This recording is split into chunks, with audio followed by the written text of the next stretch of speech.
حضرت علی رضی اللہ تعالی عنہ نے فرمایا، خواہش بادشاہوں کو غلام بنا دیتی ہے مگر صبر غلاموں کو بادشاہ بنا دیتا ہے۔ نماز کی فکر اپنے اوپر فرض کر لو، خدا کی قسم دنیا کی فکر سے آزاد ہو جاؤ گے اور کامیابی تمہارے قدم چومے گی۔ رشتوں کی خوبصورتی ایک دوسرے کی بات برداشت کرنے میں ہے۔ اگر بے عیب انسان تلاش کرو گے تو اکیلے رہ جاؤ گے۔ خوش قسمت ہے وہ انسان جس کے لیے کوئی روئے، اور بد قسمت ہے وہ شخص جس کی وجہ سے کوئی روئے۔ کبھی کسی کے سامنے اپنی صفائی پیش نہ کرو، کیونکہ جسے تم پر یقین ہے اسے ضرورت نہیں، اور جسے تم پر یقین نہیں وہ مانے گا بھی نہیں۔ کبھی اپنی زبان سے کسی کے عیب بیان نہ کرو، کیونکہ عیب تم میں بھی ہے اور زبان لوگوں کی بھی ہے۔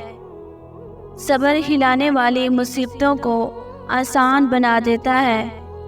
پریشانیاں حالات سے نہیں خیالات سے پیدا ہوتی ہیں۔ ہمیشہ سمجھوتا کرنا سیکھو، کیونکہ تھوڑا سا جھک جانا کسی رشتے کو ہمیشہ کے لیے توڑنے سے بہتر ہے۔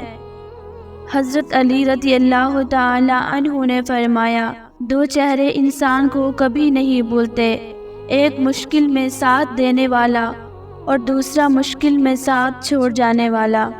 جو آدمی دوسرے لوگوں کے عیب کی تلاش میں رہتا ہے، اللہ تعالیٰ اس کے عیب ظاہر کر دیتا ہے۔ میری لاکھوں برائیوں کو جانتے ہوئے بھی مجھ سے محبت کرنے والا صرف میرا اللہ ہے۔ انسان کے جسم کا سب سے خوبصورت حصہ دل ہے۔ اگر یہی صاف نہ ہو تو چمکتا چہرہ کسی کام کا نہیں۔